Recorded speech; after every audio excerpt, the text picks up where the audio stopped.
Vamos iniciar, pessoal. Estão preparados? Estou falando mais baixo, o povo está dormindo. São 5h56 da manhã. Mas nós vamos falar um pouquinho sobre modos ventilatórios e hemodinâmica, tá bom? Lembrando que esse vídeo ficará gravado tanto no meu TikTok, @Dr. Alexander Santiago, quanto no meu YouTube, @Dr. Alexander Santiago, quanto no meu Instagram, que eu estou falando com os senhores. Ficará gravado por pouco tempo, porque eu farei uma aula, obviamente, mais completa, uma aula maior sobre o assunto. Vamos lá que o tempo está passando. Modos ventilatórios principais, tá? Foquem-se nesses modos. PCV, VCV, PSV, SIMV-P, SIMV-V. Lembre-se sempre da primeira letra, tá?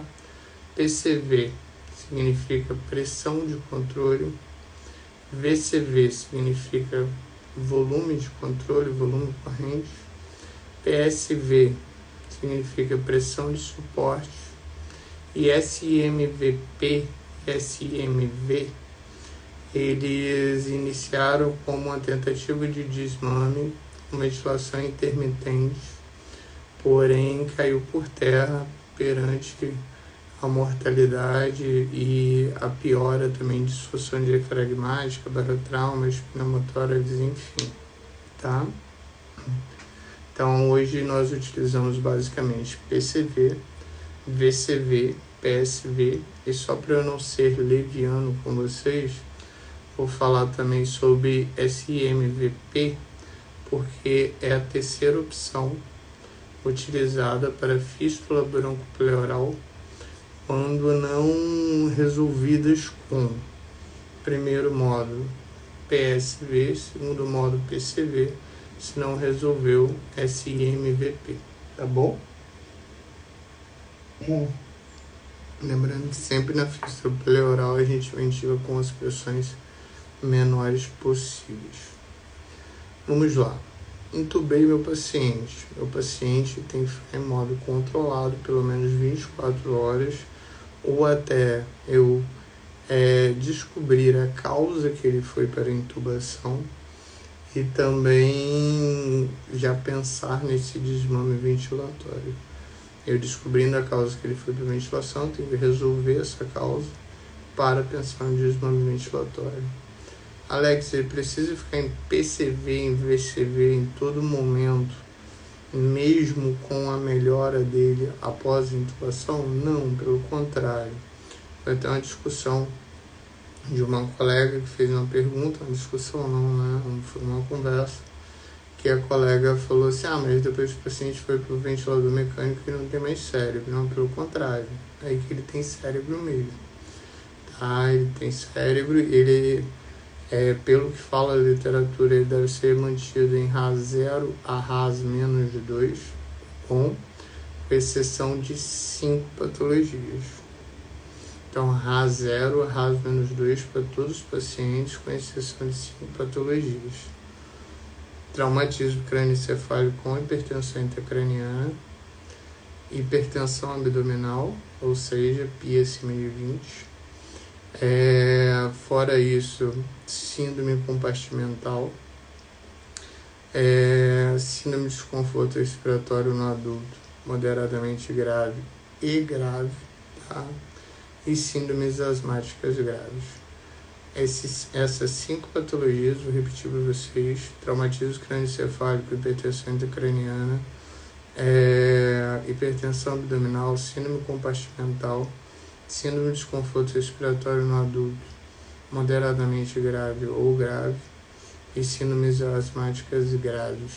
Gostaria de agradecer a presença da Ana Maria. Um bom dia, seja muito bem-vinda. É um prazer ter a senhora aqui, fico muito feliz e me estimula muito, inclusive. Então, tirando as 5 patologias, o paciente deve ficar entre RAS0 e -2, ou seja, confortável ventilador mecânico. Lembrando que não existe modo ventilatório adequado para cada paciente ou patologia. Nós temos a obrigação de adequar o ventilador ao paciente e não o contrário, o paciente ao ventilador.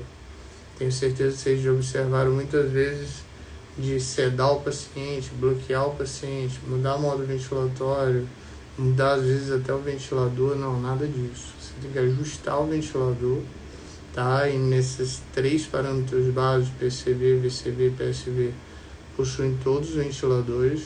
Vocês têm que ajustar o ventilador justamente para o paciente, tá bom? Justamente para o paciente, e não o paciente para o ventilador. Como que você domina PCV e VCV? Falando de uma forma bem básica. PCV, você domina a pressão de controle, ou seja, você observa quanto de pressão entra nele.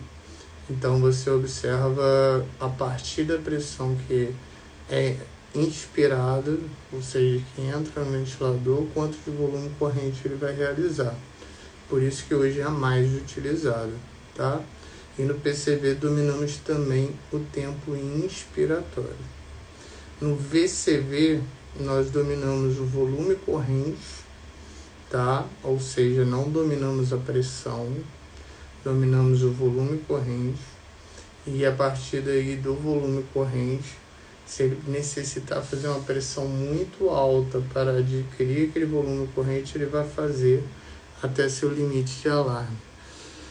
Vinícius, saudade, bom dia, seja bem-vindo. Bom dia, Bruno Dionísio, seja bem-vindo, bom ver vocês aqui. 6 horas da manhã, sempre um horário nobre e onde o cérebro está mais funcionante.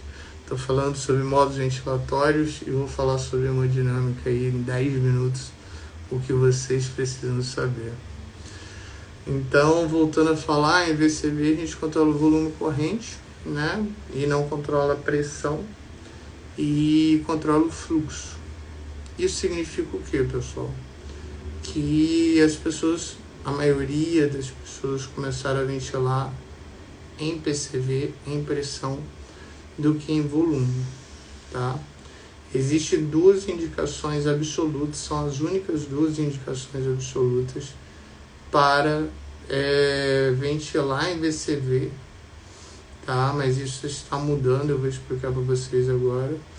Em ventilar em VCV, que são os grandes obesos e os neuropatas, tá? Para controlar o oxigênio, pressão parcial de oxigênio, pressão parcial de dióxido de carbono, tá? Caso contrário, geralmente estamos ventilando em PCV, mas podemos ventilar em qualquer modo ventilatório. Todos eles realizam a mesma coisa. Por exemplo, se eu mexer na pressão de controle, eu altero o volume corrente. Se eu mexer no volume corrente, eu altero a pressão de controle. Se eu mexer no fluxo, eu altero meu tempo inspiratório. Se eu mexer no meu tempo inspiratório, eu altero meu fluxo. PIP e frequência respiratória são para todos, tá? Então, nesse modo controlado é bem básico, e vou recordar o que falamos lá no início.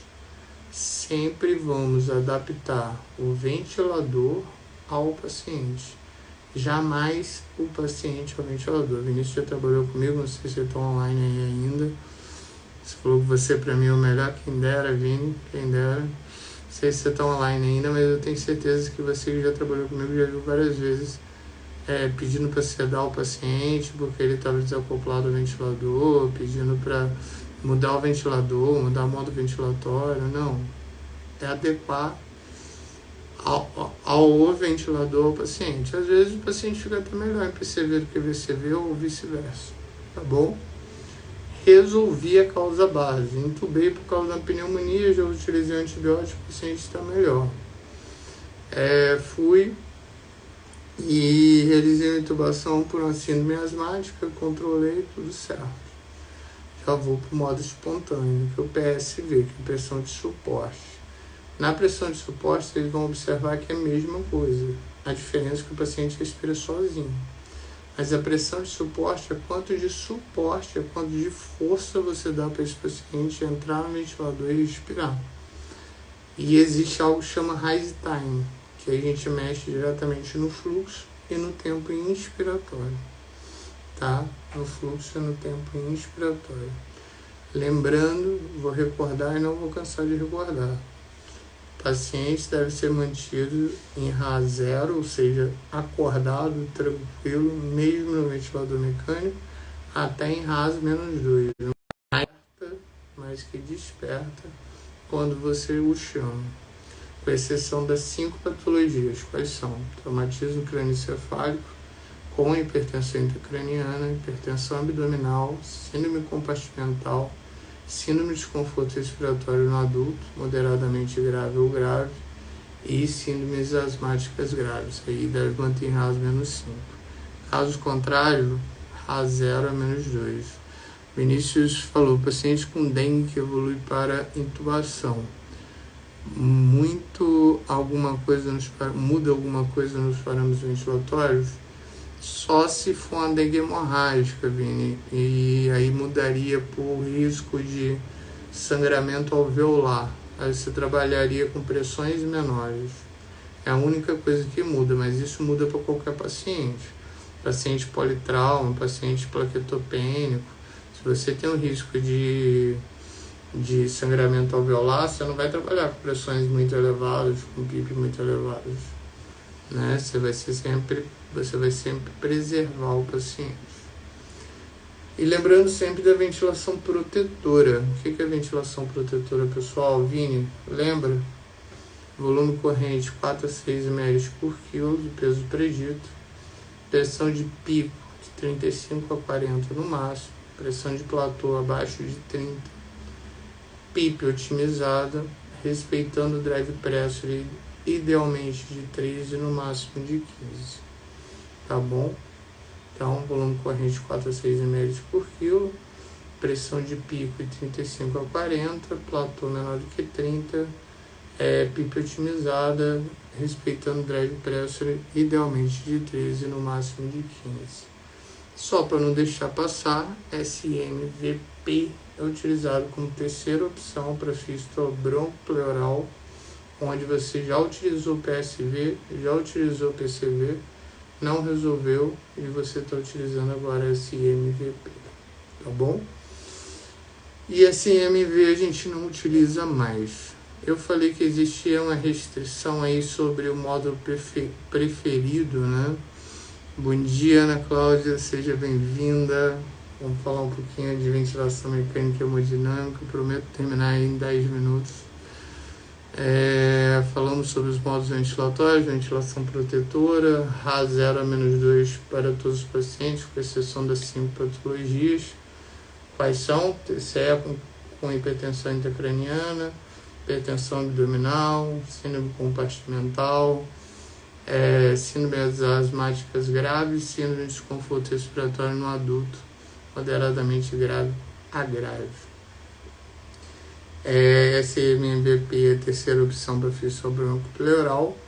E eu ia chegar aqui. Existia uma indicação apenas sobre o modo ventilatório para grandes obesos e neuropatas. Não sei se o Elivelton está online ainda. Bom dia, Elivelton, um prazer, uma honra ter você aqui. Existia essa indicação, porém surgiu o BiPAP, que a gente consegue ventilar com a pressão maior e com a pressão menor. Então a gente consegue controlar melhor a pressão parcial de oxigênio e pressão parcial de dióxido de carbono. Então hoje a indicação para grandes obesos e neuropatas seria o BiPAP. Bom dia, meu amigo, é um prazer ter você aqui e ensina um pouquinho para nós aí, 6h10 da manhã, uma honra imensa ter todos vocês aqui. Então, basicamente, modos ventilatórios são isso, pessoal. Última dica, intubei meu paciente, sou enfermeiro, colega médico inexperiente, fisioterapeuta inexperiente. Intubei meu paciente, o enfermeiro é inexperiente, o médico é inexperiente. Ou seja, eu tenho que fazer alguma coisa, eu tenho que ajustar parâmetros iniciais. Regra dos 6. VCV. volume corrente 300, tá? Fluxo de 60, relações ex 1:3, PIP de 6, frequência respiratória de 12. PCV, pressão de controle, de 12 inicialmente, tempo inspiratório 1.2, tá? Algumas pessoas colocam até 0.6 ou 1.2 para manter essa regrinha do 6. E PIP também de 6, frequência respiratória de 12 e FO2 60%. Lembrando que o cérebro é virtualmente, já indo para a parte hemodinâmica, o cérebro é virtualmente desprovido de receptores alfa e beta, então ele vive pelo oxigênio, gás carbônico e pela glicose. Posso explicar isso para vocês em outro momento, tá bom? Foi uma aulinha rápida, foi um desafio aí de um short de 1 minuto, mas espero que vocês tenham pego um pouquinho aí, pelo menos sobre os parâmetros iniciais e os modos ventilatórios. Falando sobre hemodinâmica vai ser mais rápido ainda. Hemodinâmica nós vamos separar em macrohemodinâmica e microhemodinâmica. Vocês a vida toda ouviram falar de PAM de 65, de glicose abaixo de 65 também não podia, pressão intracraniana acima de 20, pressão intraabdominal acima de 20, isso tudo caiu por terra. Por quê? Porque hoje nós avaliamos diretamente a perfusão. Quem vai matar ou quem vai fazer o paciente sobreviver é a perfusão. Então hoje tudo a gente faz por amplitude pressórica. Então, por exemplo, o paciente chegou hipertenso para você, ele já é um hipertenso prévio, ele mantém uma basal aí de 180 por 110, chegou por 220, por 190, não vai fazer tanto efeito nele. Porém, o contrário é verdadeiro. Se ele tinha uma pressão normalizada e chegou a 220, esse paciente provavelmente é sintomático. Então, amplitude pressórica. O contrário também. O paciente está com uma pressão muito alta, de 220 por 150. Chegou para vocês aí com 12 por 8. Saiba que tem alguma coisa errada. A amplitude pressórica está ausente nesse paciente. E isso temos um marcador que chama pressão de pulso, que é um marcador macrohemodinâmico, onde fazemos a diferença entre a pressão arterial sistólica e a pressão arterial diastólica. Se der menor do que 30, primeiro diagnóstico, estenose aórtica, segundo diagnóstico, hipervolemia. Maior do que 60, primeiro diagnóstico, insuficiência aórtica, segundo diagnóstico, hipovolemia. Fatores macrohemodinâmicos. Elevação passiva das pernas. Subiu acima de 20%, você já sabe que o paciente tem uma resposta de débito cardíaco elevado, ou seja, pode ou não responder a volume, mas é provável que responda, mas se for acima de 40%, ele vai responder a volume, tá bom? Ou seja, o débito cardíaco dele está aumentando quando você aumenta o retorno venoso. Fora isso, existem alguns parâmetros também, como gap de CO2, faz a gasometria arterial, venosa e a gasometria arterial. O Elivelto já trabalhou comigo, o Vinícius também sabe que eu gosto muito disso. Gap de CO2 acima de 8 significa que o paciente está hipoperfundido. Significa que é hipovolemia? Não, você vai fazer os outros testes. Se os outros testes derem negativo, provavelmente é problema de bomba, problema de coração, de coronotrópico, tá? Existe a saturação venosa mista, que é menos utilizada hoje, e a saturação venosa mista, quando muito reduzida, significa que o paciente ou está muito sedado, ou que esse paciente está comatoso, esse paciente está piorando. Então, saturação venosa mista serve basicamente em extremos, abaixo de 40%, acima de 75%. Acima de 75% ele está hipercatabólico, abaixo de 40% ele está hipocatabólico. E, para finalizar, nós possuímos dois marcadores microhemodinâmicos que são fundamentais, inclusive na sepse ou em qualquer paciente. Paciente sepse chegou para você com Basic 6 mais negativo que -4, ou seja, -5, -6, -7, esse paciente você é obrigado a fazer uma reposição volêmica nele.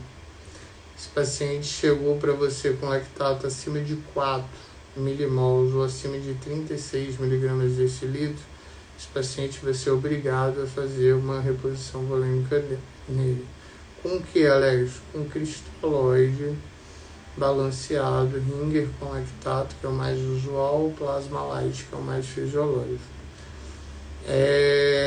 Eu necessito fazer esses 30 ml por quilo? Óbvio que não. Se você tem todos esses parâmetros na mão que eu falei, gap de CO2, pressão de pulso, elevação passiva das pernas, saturação venosa mista, Basic 6 e lactato, você vai observar se ele responde ou se não responde, a própria diurese.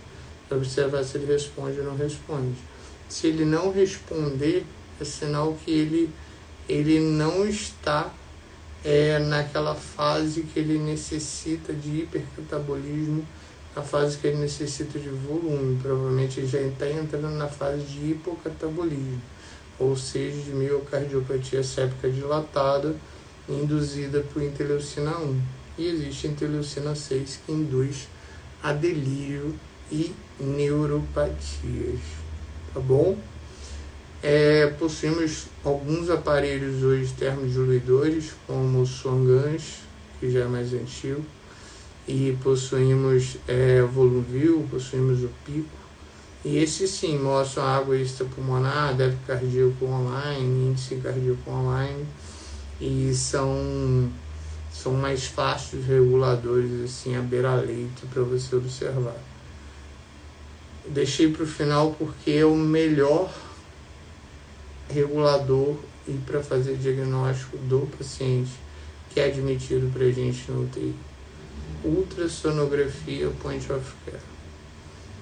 Faz um ultrassom no coração, vê se esse coração está hiperdinâmico e hipodinâmico, vê se esse coração tá jogando beijinho para você que a gente fala, ou seja, ele está precisando de volume, ou se esse coração, pelo contrário, está alargado, ele está fazendo um déficit aí volêmico ou da diástole, ou geralmente da sístole.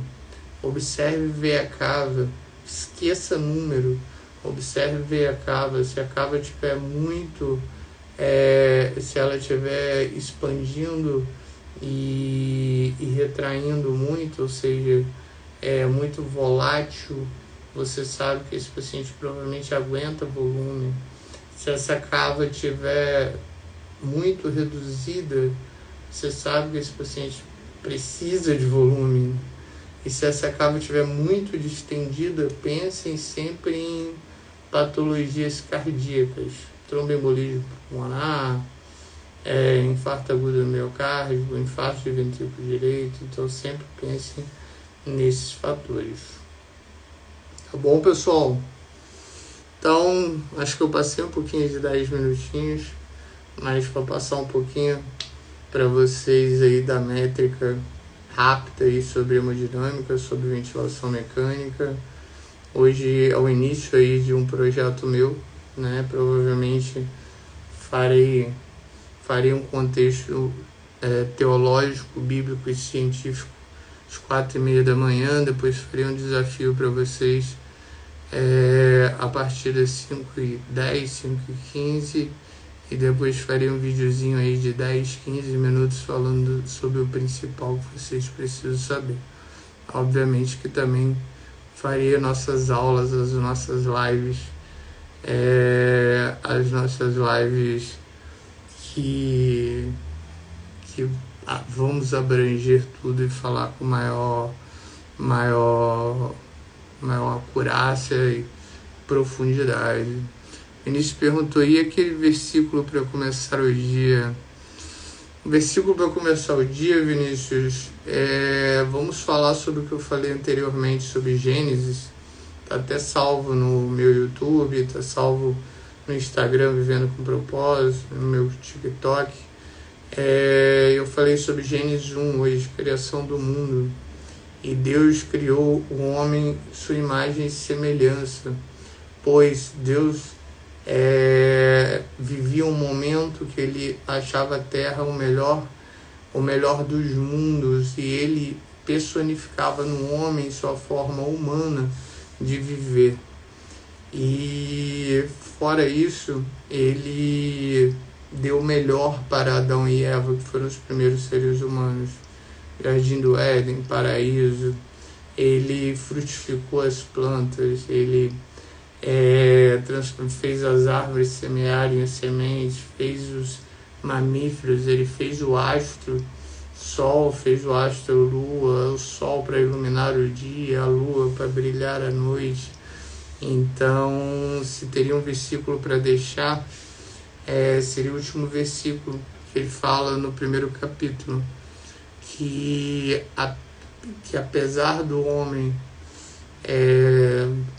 depois de ter, isso não fala um versículo, eu já vou falar o versículo, apesar do homem depois de ter se decepcionado e o homem ter observado que o homem não, Deus, perdão, ter se decepcionado com o homem, ter observado que o homem não foi exatamente a sua imagem e semelhança, mas quando ele foi criado, Deus era apaixonado pelo homem, tanto que ele criou no 6º dia, após já ter feito a nossa rotação orbital, as estações do ano, o Sol, a Lua. Então, o que fica de mensagem, que é o último versículo, é que o homem criou, que Deus criou o homem cheio de esperança, cheio de amor, e justamente para frutificar, expandir o reino e expandir o evangelho.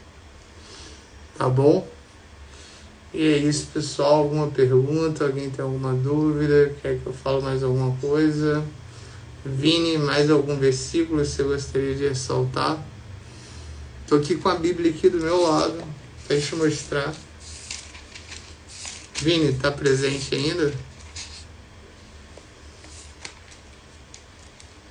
Deixa eu mostrar aqui. Gênesis. E onde eu estou falando do último versículo, ele falou: então Deus olhou para tudo, versículo 31, capítulo 1. Então Deus olhou para tudo que havia feito e viu que era muito bom. A noite passou e veio a manhã, encerrando o 6º dia. E ele descansa no 7º dia. Tá aí ainda, Vini? Versículo fornecido. Juan Carlos, obrigado pela presença. Ferreira, Ana Maria, Vini, Aquiles, Elivelto, Pedro Neto, Ana Cláudia, Ana Maria, Bruno Dionísio. Lembrando que essa live não ficará salva por muito tempo. Essa live realmente é para vocês que estão aqui, disponibilizando o tempo pela manhã. Vinícius, nenhuma doideira supera a loucura e o Espírito Santo de Deus. Não, pode ter certeza que quando você está cheio do Espírito Santo, você consegue realizar tudo. Até porque Deus é Deus do impossível. Então, se em algum momento nós duvidamos de qualquer coisa humana e falamos muito do fruto da carne, do fruto humano, e do fruto do Espírito ultimamente, o Deus do impossível, ele faz tudo por nós. E espero que esteja fazendo na vida de todos vocês, o meu desejo de coração. E amanhã tem mais, tá bom? Essa live vai ficar gravada por poucos dias no meu Instagram, no meu TikTok, no meu YouTube, provavelmente durante 3 dias, e depois farei uma aula completa sobre hemodinâmica e uma aula completa sobre ventilação mecânica, falando de modos ventilatórios, tá? E agora, minha próxima missão, eu vou fazer 10 minutos de fofoca, só para deixar algo irônico, tá bom, pessoal? De fofoca, onde passam as mensagens mais bizarras pela manhã do que ocorreu durante a noite no Big Brother, na Globo, no Senado. Vou fazer 10 minutinhos aí, finalizando essa live. Obrigado pela presença de todos, grande abraço Quem quiser ouvir um pouquinho de fofoca do site da Globo, do UOL, do que saiu aí de notícias recentes, vou fazer mais 10 minutinhos. Abraço, fiquem com Deus, obrigado.